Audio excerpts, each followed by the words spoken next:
Gloire à Dieu. Donc, nous allons aujourd'hui spécialement voir un homme dont le nom s'appelle Itaï. Itaï, spécialement, donc, c'est un homme qui a pris une nouvelle décision, qui a parlé avec un accent tout à fait nouveau, particulier, et on va voir donc cet homme-là. Si vous voulez bien, on va se lever, on va lire les Écritures dans 2 Samuel, chapitre 15, versets 19 à 25. Alléluia. Pardon, à 22. 19 à 22. Donc, c'est David qui est dans sa fuite spécialement. Le roi dit à Itaï de Gath, « Pourquoi viendrais-tu aussi avec nous?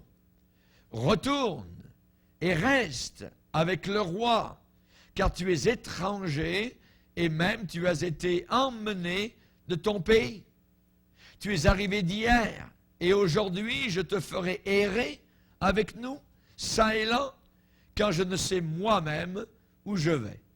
Retourne, emmène tes frères avec toi, que l'Éternel use envers toi de bonté et de fidélité. » Itaï répondit au roi David et dit, « L'Éternel est vivant et mon Seigneur, le roi, est vivant, au lieu où sera mon Seigneur, le roi, soit pour mourir, soit pour vivre, là aussi sera ton serviteur. » David dit alors à Itaï, « Va, passe. » Et Itaï de Gath passa avec tous ses gens et tous les enfants qui étaient avec lui.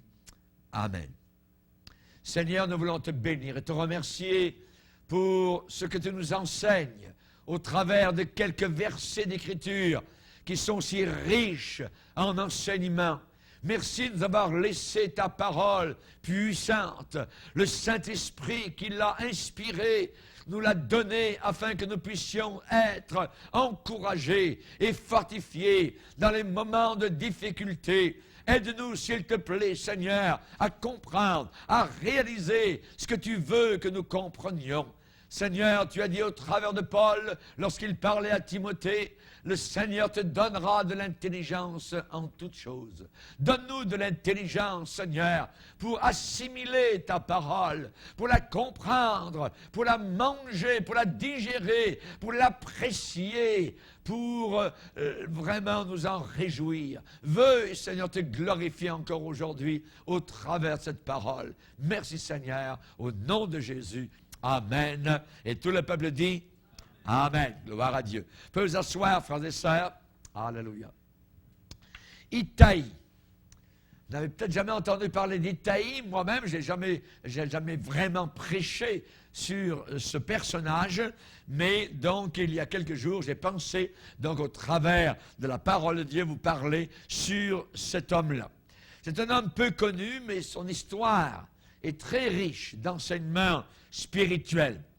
Pour le contexte, ça se passe durant une période très dramatique dans l'histoire du peuple d'Israël. C'est lorsque David régnait, le 2e roi d'Israël, David, son fils, son propre fils, Absalom, donc, s'est révolté contre David. Et par ruse spécialement, eh bien, on voit qu'Absalom s'est fait consacrer roi à Hébron pour détrôner son propre père, pour repousser donc David dans l'oubli. Spécialement, cet homme-là, Absalom, est un type de l'Antichrist. Si David est le type de Christ, Absalom est un type d'antichrist, un symbole. Tout d'abord, Absalom s'est procuré des chevaux qui couraient devant lui. Il avait 50 hommes qui étaient une sorte de garde personnelle qui s'étaient forgés. Il se levait de bon matin, se tenait au bord du chemin, à la porte de la ville, et chaque fois qu'un homme entrait pour une contestation, pour passer devant le juge spécialement, pour obtenir un jugement de la part du roi son père, David, alors Absalom l'appelait, lui disait « Psst, psst, psst, viens par ici, toi. Voyez, il l'appelait et disait, de quelle ville es-tu? Ah, je viens de tel endroit, tel endroit. Ah, c'est très bien. Et lorsqu'il avait répondu, tu es de quelle tribu? Ah, mais je suis de telle tribu, moi. Hein? Et Absalom lui disait, hé, franchement, ta cause est bonne. Ta cause est juste. Hein? À ses yeux, tout le monde était juste. Voyez? Ta cause est bonne, ta cause est juste. Mais attention, tu t'en vas en cours de justice au palais royal, vers mon père, le roi David. Mais personne de chez le roi ne va t'écouter. Personne chez le roi ne va t'écouter. Et Absalom disait, qui va m'établir juge? C'est moi qui veux être le juge, le nouveau roi. David, c'est fini, c'est un méchant. Il calomniait littéralement David, son père, comme Satan, comme l'Antichrist, va calomnier littéralement le Christ par des blasphèmes. Qui m'établira juge dans le pays? Et tout homme qui avait une contestation, un procès, à ce moment-là, eh bien, viendrait à moi, et moi, je lui ferai justice. Et quand quelqu'un s'approchait vers lui, vers Absalom, il lui tendait la main, le saisissait et l'embrassait. Oh! Les gens, ainsi, il gagnait le cœur de tout le peuple. Voyez? Ça dit qu'Absalom gagnait le cœur des gens d'Israël. Et finalement, de fil en aiguille, un jour, il a réussi, il a envoyé des espions dans toutes les tribus d'Israël pour dire, quand vous entendrez le son de la trompette, vous direz, Absalom règne à Hébron. C'était une vraie division dans l'Église. Vous voyez, à peu près comme des gens dans une église, vous voyez, un trafic par derrière, vous voyez, pour un jour renverser donc le ministère que Dieu a établi sur eux. C'est comme cela qu'Absalom donc avait travaillé. Et finalement, donc, il avait besoin pour être roi de l'onction royale. Alors, 200 hommes de Jérusalem qui avaient été invités accompagnèrent Absalom et ils le firent, la Bible dit, en toute simplicité. Des vrais niaiseux. Vous voyez? Ils l'ont fait, Absalom, t'es le nouveau roi, pas de problème. Comme aveuglés, tout ça. Hein? Ils sont venus vers ce couronnement, vous voyez? Ça dit qu'ils le firent en toute simplicité, sans rien savoir, dans l'ignorance totale. Et pendant qu'Absalom offrait des sacrifices pour devenir le roi, dans l'investiture donc royale devant ceux qui étaient là, il envoya chercher dans la ville de Gilo Achitophel, conseiller de David. Il a pris un conseiller du roi David, son père, c'est-à-dire la conjuration, voyez, est devenue si puissante, le peuple était de plus en plus nombreux auprès d'Absalom. Oh, ça allait très mal. Et qu'est-ce qui s'est passé? Eh bien, c'est que aussitôt averti, David, on lui annonce que son fils va être le nouveau roi sur Israël. Son propre fils, voyez. David réalise la gravité de la situation. Certains qui sont autour de David n'en prennent pas conscience, mais lui, David, a très bien compris. C'est une question de vie ou de mort. Son fils est capable de tuer son père. C'est lui qui veut être le roi, c'est lui qui veut régner, c'est lui qui renverse, c'est un putsch, littéralement, voyez, comme on en voit parfois dans certains pays, où on renverse le gouvernement établi. David décide d'abandonner Jérusalem. Il faut fuir la capitale, voyez, parce que la conjuration devient trop forte. Et là, nous avons une scène douloureuse. Une scène très douloureuse. Cette scène, elle est décrite au verset 13. Dans 2 Samuel 15, verset 13, quelqu'un va informer David et lui dit, le cœur des hommes d'Israël s'est tourné vers Absalom.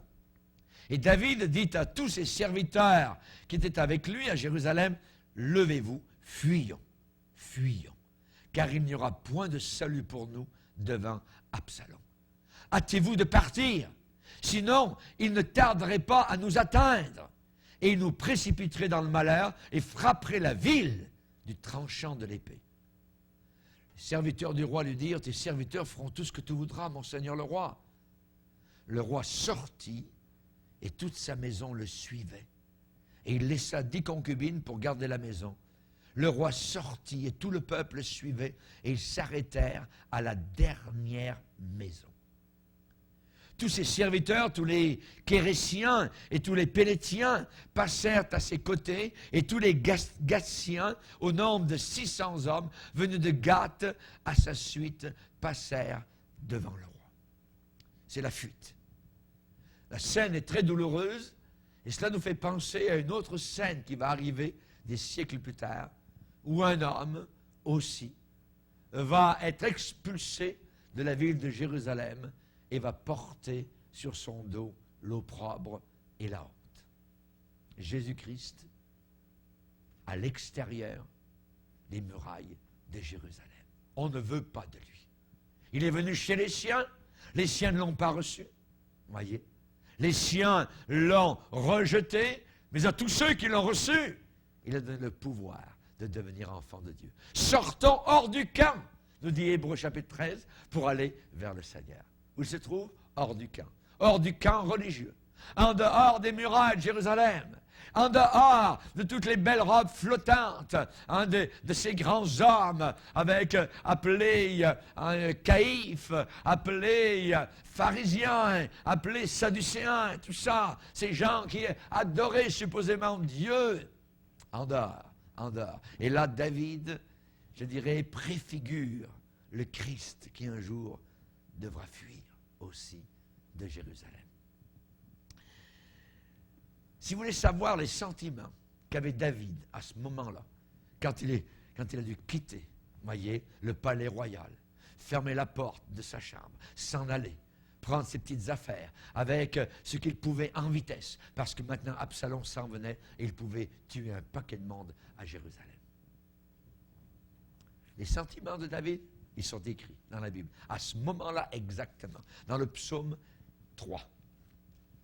Psaume 3.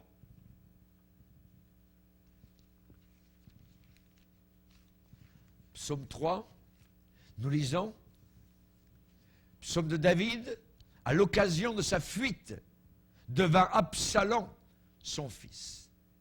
Ô Éternel, que mes ennemis sont nombreux, quelle multitude se lève contre moi, combien qui disent à mon sujet, plus de salut pour lui auprès de Dieu. C'est fini, Dieu ne pourra plus l'aider maintenant. Il fuit Jérusalem. Verset 4. Mais toi, ô Éternel, tu es mon bouclier, tu es ma gloire, et tu relèves ma tête. De ma voix, je crie à l'Éternel, et il me répond de sa montagne sainte. Je me couche et je m'endors, je me réveille, car l'Éternel est mon soutien. Je ne crains pas les myriades de peuples qui m'assiègent de toutes parts. Lève-toi, Éternel, sauve-moi, mon Dieu, car tu frappes à la joue. Je veux dire, tu gifles tous mes ennemis. Tu brises les dents des méchants. Le salut est auprès de l'Éternel. Que ta bénédiction soit sur ton peuple. Dans ces temps terribles qu'il vivait, il demandait encore la bénédiction de Dieu sur son peuple. Que Dieu protège son peuple d'Absalom. Et là, au milieu de tout cela, il y avait un homme.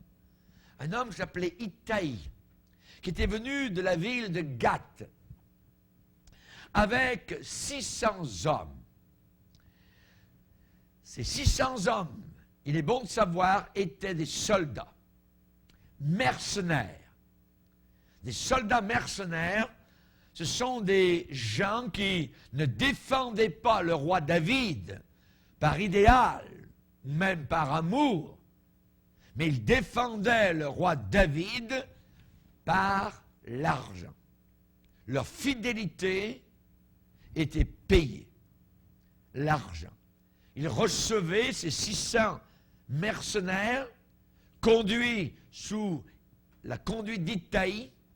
Ils recevaient une solde de combattants, une paye de combattants, un véritable salaire. Et dans ces jours d'épreuve de David, ces jours, je dirais, d'angoisse, Ittaï va se montrer soudainement sous un jour totalement différent. Un aspect totalement différent. Il est en train d'être métamorphosé littéralement par ce que vit David. Ce qu'il est en train de vivre, sa fuite, son rejet. Et alors que tout semblait perdu pour David, Itaï entre en action. David lui dit, Itaï, pourquoi viendrais-tu aussi avec nous? On est en train de fuir la ville de Jérusalem. Je ne sais même pas où je m'en vais. Je sais même pas. Je suis en fuite. Je suis errant. Je suis un immigrant. Je ne sais pas où je m'en vais. Je fuis. Et toi, tu me suivrais? Non. Retourne. Retourne dans ta ville. Retourne à Gath. Et pourquoi? Parce que tu es un étranger. Tu es venu d'ailleurs. Tu reçois une solde pour tes 600 soldats qui me protègent et me gardent. Retourne. C'est mieux pour toi. Dieu va prendre soin de toi. Et soudain, Itaï dit non, roi David. Qu'est-ce qu'il lui dit? Il lui dit, David, à la vie et à la mort, je te resterai fidèle. À la vie et à la mort, je te resterai fidèle. L'Éternel est vivant et mon Seigneur le roi est vivant. Au lieu où sera mon Seigneur le roi, soit pour mourir, soit pour vivre, là aussi sera ton serviteur. Je vais te suivre partout où tu vas aller. C'est merveilleux. Ce qu'il est en train de déclarer, il est en train de déclarer sa consécration sans argent à David. David ne peut même pas le payer, voyez. Alors que tout semble perdu pour David, Itaï entre en action et il dit, à la vie et à la mort, je te serai fidèle. Des paroles remplies de sincérité, remplies de simplicité. Il est devenu un volontaire. De mercenaire, il passe à un volontaire. Savez-vous que le Seigneur a parlé des mercenaires? Il a dit, le mercenaire, alors qui n'est pas le berger et à qui n'appartiennent pas les brebis, voit venir le loup, abandonne les brebis et prend la fuite. Et le loup les ravit et les disperse. Le mercenaire s'enfuit parce qu'il est mercenaire et qu'il ne se met pas en peine des brebis. Moi, je suis le bon berger et je connais mes brebis. Il y a une différence entre le mercenaire et le berger. Volontairement, Itaï, à cette occasion-là, va prendre parti pour le roi vaincu, le roi en fuite, le roi rejeté par une partie du peuple d'Israël. Je vais te suivre, David. Alléluia. Et David ne peut rien lui promettre. David ne peut lui promettre ni protection, ni argent. 2 fois, 3 fois, David veut lui dire, retourne, retourne. Voyez, et il ne veut pas. Il veut s'attacher à David dans les moments les plus faibles de David, dans les moments les plus tristes de David. C'est là que vous voyez vos vrais amis. C'est là que vous les voyez. Et Itaï, de mercenaire, va devenir un véritable ami pour David. Itaï va se montrer sous un nouveau jour, son action va le placer au premier rang de la bataille, il va devenir très sympathique, hein? Quelqu'un qu'on ne connaissait pas vraiment, va nous devenir très sympathique parce que ses actions n'auront plus pour mobile l'argent. Il n'agira plus pour l'argent, il va agir par amour, par loyauté. Il aime David. Alléluia. Que de leçons pour nous ce soir. Je suis certain et sûr que ces paroles ont dû changer. Que Itaï a dû changer son langage, qu'il avait auparavant lorsqu'il était mercenaire et qu'il avait sous ses ordres 600 hommes. Lui a suivi David avec ces 600 hommes qui ont suivi, évidemment, leur leader. Alléluia. Des nobles sentiments ont jailli du cœur de cet homme-là. Une nouvelle attitude, une nouvelle décision, un accent nouveau. Il parle d'une autre manière. Il parle de fermeté, il parle avec joie. Je vais te suivre là où tu mourras, là où tu seras, je serai. Je vais te suivre à la vie et à la mort. Hey, n'est-ce pas là notre consécration? N'est-ce pas là littéralement notre consécration au Seigneur Jésus-Christ. Quoi qu'il arrive, Seigneur, que tu sois rejeté, que ton nom soit bafoué, que l'on dise qu'il y a d'autres dieux, qu'il y a des Bouddhas, qu'il y a des Mahomets, qu'il y a des l'écuménisme, que je vais rester fidèle à toi, Seigneur. Là où tu seras, je serai. Et si je suis seul à suivre le Seigneur, je le suivrai jusqu'au bout. Amen. Alléluia, gloire au Seigneur. Loyauté, courage. Un nouvel accent. Il parle soudainement d'un nouveau langage. Lisez avec moi un passage dans la parole de Dieu, dans le livre des Juges. Dans le livre des Juges, chapitre 12. Livre des Juges, chapitre 12. C'est un épisode de l'histoire du peuple d'Israël. Et spécialement, il est dit ici au verset 4, Juge 12, verset 4, Jephthé rassembla tous les hommes de Galaad et livra bataille à Éphraïm. Les hommes de Galaad battirent Éphraïm parce que les Éphraïmites disaient, vous êtes des fugitifs d'Éphraïm. Galaad est au milieu d'Éphraïm, au milieu de Manassé. Galaad s'empara des gués du Jourdain du côté d'Éphraïm. Et quand l'un des fuyards d'Éphraïm disait, « Laisse-moi passer », les hommes de Galaad lui demandaient, « Es-tu Éphraïmite » Il répondait, « Non ». Il lui disait alors, « Eh bien, dis Chiboleth ». Et il disait, « Siboleth », car il ne pouvait pas bien prononcer. Sur quoi les hommes de Galaad le saisissaient et l'égorgeaient près des gués du Jourdain. Il périt en ce temps-là 42 000 hommes d'Éphraïm. Qu'est-ce que ça nous dit? C'est que Jephthé, ce juge, avait rassemblé tous les hommes de Galaad, avait livré bataille à Éphraïm, et les hommes d'Éphraïm étaient reconnaissables à une chose, leur accent. Étaient reconnaissables à leur accent. Et quand ils voulaient franchir les lignes ennemies, les ennemis ne savaient pas si c'était des gens de chez eux ou d'Éphraïm. Alors, ils leur demandaient de parler, leur accent. Et ils leur disaient, dites Chiboleth. Ch, ch. Ils n'arrivaient pas à dire Chiboleth. Ils disaient Siboleth. Voyez? Et tchac! Ils voyaient que ces gars-là avaient menti. Voyez? Et qu'ils faisaient partie du camp ennemi. Les hommes d'Éphraïm étaient reconnaissables à leur accent quand ils voulaient franchir les frontières ennemies. Il leur fallait prononcer un mot, Chiboleth, et ils ne pouvaient pas le prononcer correctement. Ils n'y arrivaient pas. Voyez? C'est comme si vous demandez je ne sais pas, à un Français de parler l'accent de Montréal. Voyez?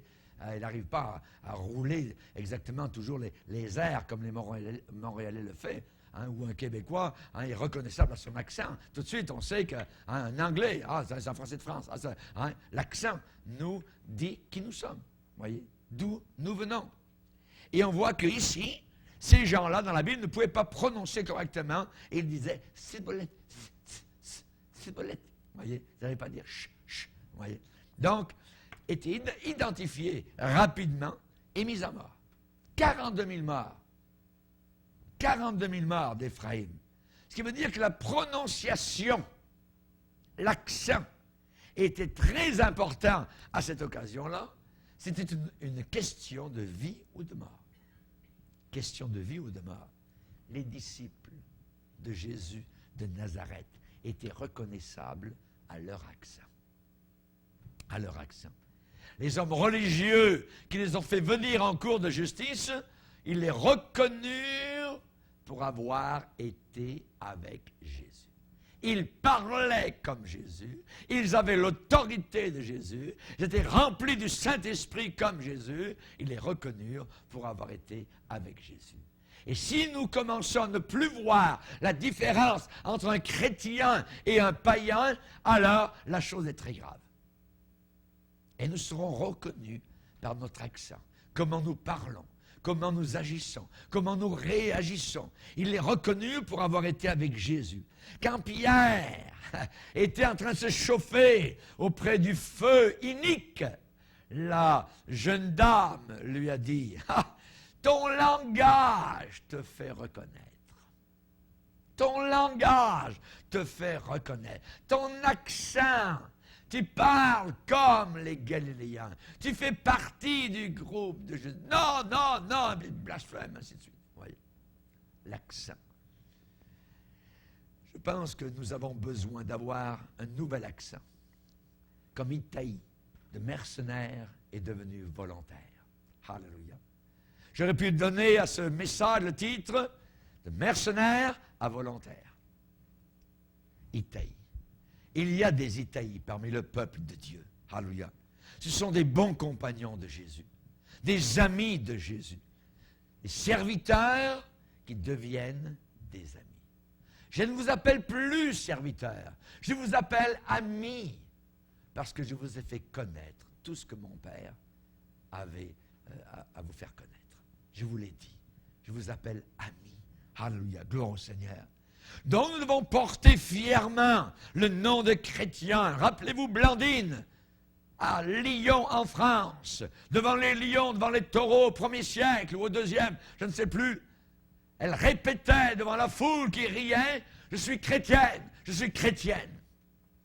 Elle a été chrétienne jusqu'au bout de son sang. Jusqu'au bout de son sang. Merci Seigneur. Dieu désire nous revêtir tous de cette armure décrite dans Éphésiens 6. Une armure qui a été forgée à la croix de Jésus-Christ. Alléluia. Attention qu'il n'y ait pas dans quelques recoins d'un cœur un esprit de mercenaire. L'esprit de mercenaire. Rappelons-nous que nous devons être toujours, jusqu'à la fin, bon jour, mauvais jour, quand ça va bien ou mal, toujours des volontaires pour le Seigneur. Satan a mis à défi le Seigneur. Il lui a dit, Job, ton serviteur, est-ce d'une manière désintéressée que Job craint Dieu? Job ne te sert pas librement et volontairement. Job te sert pour les bénédictions que tu lui accordes. Enlève-lui les bénédictions matérielles que tu lui accordes et je suis certain qu'il te maudit en pleine face. C'est l'esprit mercenaire. L'esprit mercenaire, c'est de servir Dieu quand Dieu nous bénit matériellement. Quand Dieu nous accorde des bienfaits, quand Dieu... Mais si Dieu ne nous donne pas de bienfaits, on commence à reculer. Et certains retournent dans le monde. Ils ont dans leur cœur l'esprit de mercenaire. L'esprit de mercenaire, c'est il veut la paye tout le temps au bout. Seigneur, si tu ne me bénis pas, Seigneur, si tu ne fais pas ça, Seigneur, tu ne me donnes pas ça, alors je ne te sers pas. Vous voyez, l'esprit de mercenaire. Dans quelques recoins d'un cœur, y aurait-il cet esprit-là?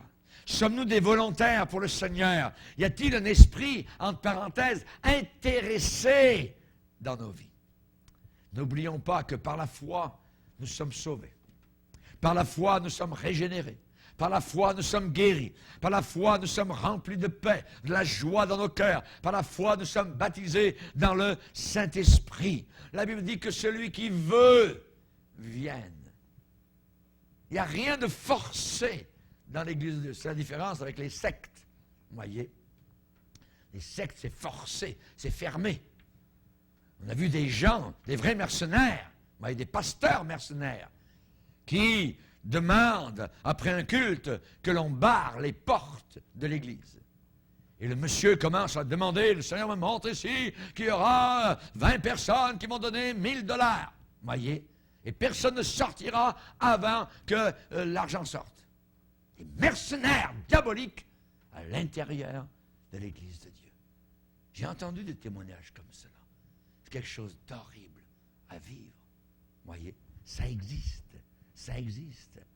Une dame à Paris qui avait rassemblé un petit groupe de personnes, environ une quinzaine de personnes. Le Seigneur me montre que chacun doit donner 2000 € pour l'œuvre de Dieu. Ah ouais, alors on va essayer de vraiment faire un effort, tout ça. Le Seigneur a montré à notre dirigeante, vous voyez. Finalement, la dame a eu l'argent. Quand elle a eu l'argent, elle dit, oh, mes chers amis, j'ai eu une révélation de la part du Seigneur. Dieu me montre que maintenant, je dois quitter cet endroit et il m'envoie à 600 km au sud, à Lyon. Ah oui? Ah, tiens, c'est pas pire. Esprit de mercenaire, esprit diabolique, voyez. Ces gens-là n'ont aucune place dans le royaume de Dieu. Et ils existent, et ils pullulent dans le monde, d'une manière ou d'une autre. Et la Bible déclare qu'à cause d'eux, la voix de la vérité sera calomniée. Par cupidité, par amour d'argent, ils trafiqueront de vous au moyen de paroles trompeuses, eux que menace depuis longtemps la condamnation et dont la ruine ne sommeille pas. Deuxième épître de Pierre, chapitre 2, où Pierre va dénoncer les faux prophètes. Alléluia. Rappelons-nous Géasi, qui est un serviteur d'Élisée et qui a couru après le char de Naaman pour avoir de l'argent. Il a menti à Élisée. Élisée a dit, où étais-tu tout à l'heure? J'étais à la maison, je suis resté là. Il dit, non. Mon esprit t'a vu quand tu étais en train de courir derrière Naaman. L'argent que tu as eu. Tu as de l'argent entre les mains, autre chose va t'arriver. La lèpre qu'avait Naaman, maintenant va venir sur toi. Pouf. Une lèpre immense est tombée sur tout son corps. Terminer le ministère, terminer tout ce que le Seigneur avait prévu pour lui, ça a été fini à cause de la cupidité. Rappelez-vous Balaam, aveuglé par l'argent, il est mort dans le camp ennemi. Voyez. Rappelez-vous Judas Iscariote, il est dans le camp ennemi en enfer pour l'éternité, pour 30 maudites pièces d'argent. Rappelons-nous comment cela est arrivé dans l'évangile de Matthieu. On voit, il est dit, alors l'un des 12 appelé Judas Iscariote alla vers les principaux sacrificateurs et dit, que voulez-vous me donner et je vous le livrerai. Et ils lui payèrent 30 pièces d'argent. À partir de ce moment-là, il cherchait une occasion favorable pour livrer Jésus. Judas. Et le texte, la page, je tourne la page de ma Bible et je lis. Alors Judas, qui l'avait livré, voyant que Jésus était condamné, fut pris de remords et rapporta les 30 pièces d'argent aux principaux sacrificateurs et aux anciens en disant, j'ai péché en livrant le sang innocent. Ils répondirent, que nous importe, cela te regarde. C'est ton affaire, on s'en fiche complètement. Voyez. Ceux qui l'aidaient tout à l'heure, maintenant le disent, on se fout de toi. C'est toujours la même chose. Et Judas est au fond de l'enfer. Il n'avait pas l'esprit d'Itaï. La parole de Dieu demande spécialement aux pasteurs de paître le troupeau de Dieu avec bienveillance. Il est dit, paissez, nourrissez le troupeau de Dieu qui est sous votre garde, non pas par force, par contrainte, par obligation, mais volontairement. Volontairement, selon Dieu. Non pas pour un gain sordide, mais avec dévouement, non pas comme dominant sur ceux qui vous sont échus en partage, mais en étant les modèles du troupeau. Et quand le souverain pasteur, Jésus, va paraître, vous obtiendrez la couronne incorruptible de la gloire. Alléluia. Amen. Gloire au Seigneur. Donc, ne pas avoir cet esprit mercenaire. Il est grave quand l'esprit de mercenaire reste encore en nous. Il y a certaines personnes qui l'ont encore, après bien des années de conversion. Pour eux, le Seigneur, c'est quoi? Pour eux, le Seigneur est devenu assurance tout risque. C'est pas plus que ça. Assurance tout risque. En échange de sa protection, en échange de ses bénédictions, on lui promet de rester fidèle. Tant que tu vas me bénir, Seigneur, je vais rester fidèle. Mais si quelque chose ne va pas comme on veut, alors toutes les dispositions de notre cœur changent. C'est très triste, très décevant. Voyez, Dieu cherche dans ces temps de la fin des Itaïs, des hommes, des femmes, des jeunes gens, des jeunes filles qui s'engageront pour le maître et le serviront d'une façon avec un esprit désintéressé. Désintéressé, voyez. J'en ai parlé le dimanche passé, d'avoir à nos pieds les chaussures que donne le zèle de l'Évangile. Voyez. D'être courageux. Et David reprit courage en s'appuyant sur l'Éternel son Dieu. Jésus souvent a dit, prenez courage, j'ai vaincu le monde. Prends courage, tes péchés sont pardonnés. À la femme avec la perte de sang, prends courage, ma fille, ta foi t'a sauvée. Aux disciples dans la tempête, prenez courage, c'est moi, j'arrive. Que de fois le Seigneur a dit, prenez courage. Amen. Que nous puissions avoir, non pas l'esprit de mercenaire, mais l'esprit d'Itaï. Seigneur, je dirais, le Seigneur n'a que faire de nos paroles. Voyez, il veut voir nos actions. Et je dirais plus que cela. Il faut que nos actions reflètent un esprit de consécration qui va habiter notre vie. Le cantique que nous chantons depuis des années dans l'Église de Dieu est encore valable aujourd'hui. Oui, prends tout, Seigneur. Oui, prends tout, Seigneur. Amen. Dieu sait très bien si nous aimons notre épouse plus que lui. Dieu sait très bien si nous aimons nos enfants plus que lui. Dieu sait très bien si nous aimons notre travail plus que lui. Il sait très bien si nous aimons nos loisirs et nos plaisirs plus que lui. Et la Bible déclare, c'est le contrat qu'on a, je dirais presque signé lorsqu'on s'est porté volontaire. Celui qui aime son père ou sa mère plus que moi n'est pas digne de moi. Celui qui aime son fils ou sa fille plus que moi n'est pas digne de moi. Celui qui ne prend pas sa croix et ne me suit pas n'est pas digne de moi. Celui qui conservera sa vie la perdra. Celui qui perdra sa vie à cause de moi la retrouvera. Itaï aurait pu dire, ok David, tu dis que je retourne, je vais retourner. Je vais servir le nouveau roi. Je vais me mettre à la disposition d'Absalom, le nouveau roi. Jamais. Jamais, il n'est pas retourné. Il a voulu suivre David dans sa honte, dans son rejet, dans son jour obscur. Ça, c'est quelque chose. Et vous allez les voir, vos vrais amis, dans vos jours obscurs, dans vos jours sombres. Seigneur, tu as tant fait pour moi sur la croix. Dieu n'est pas oublieux, n'est pas injuste pour oublier tout ce que vous avez fait pour son nom, pour l'amour que vous démontrez pour son nom. Je veux que le Seigneur puisse me dire et vous dire, c'est bien, bon et fidèle serviteur. Ce sont les deux vertus, bonté et fidélité, que nous devons garder jusqu'à la fin. C'est bien bon et fidèle. Pour qu'il puisse nous le dire, il faut que nous soyons bons. Soyons jamais mauvais. Soyons jamais méchants. Soyons jamais infidèles ou avec un manque de loyauté. Restons fidèles. Continuons à demeurer bons. Alléluia. Gloire au Seigneur. C'est une certitude absolue. Celui qui vaincra, je le ferai asseoir avec moi sur mon trône comme moi, j'ai vaincu. Le Seigneur n'oublie pas ses bons compagnons. Alléluia. Gloire au Seigneur. Il relève la tête parce qu'il boit pendant la marche, pendant le combat. Et on voit qu'un peu plus loin, pour Itaï, au dernier jour de la bataille, comment cela s'est terminé, eh bien, vous le savez que finalement Absalom a été complètement anéanti, et que David est revenu à Jérusalem. L'Antichrist va être anéanti totalement, et le Fils de Dieu, le Fils de David, va revenir instaurer son règne millénaire à Jérusalem. Il revient notre Sauveur. Savez-vous ce qui est arrivé à Itaï lorsque David est revenu à Jérusalem? 2 Samuel 18, verset 2. 2 Samuel 18, même 1 et 2. David passa en revue le peuple qui était avec lui, et il établit sur eux des chefs de milliers et des chefs de centaines.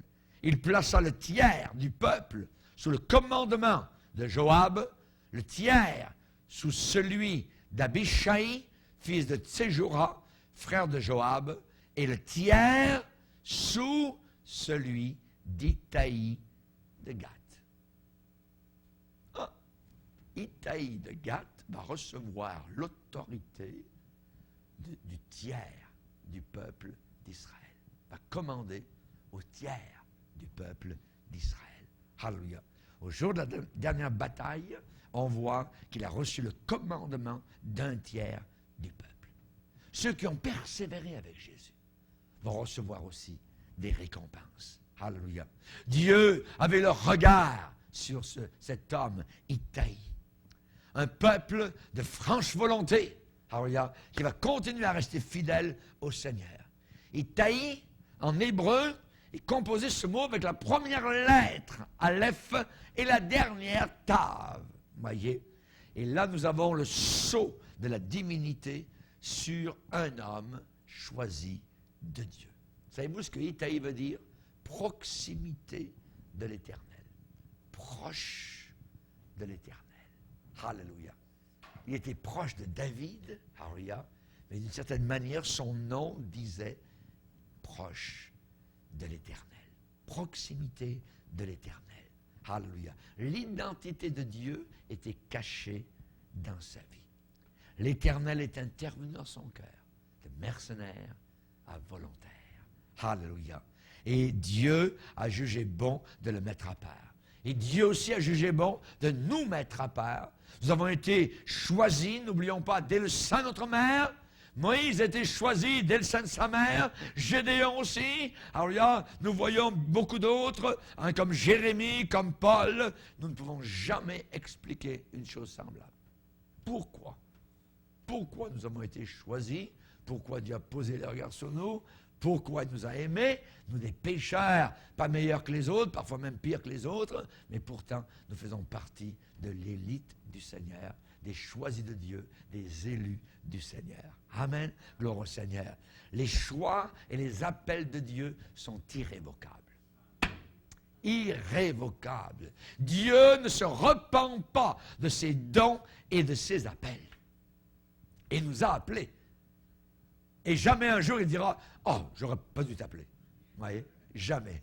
Jamais il ne le fera parce qu'il nous a appelés et ces dons-là sont irrévocables. Amen. Soyons reconnaissables à notre accent. N'oublions pas.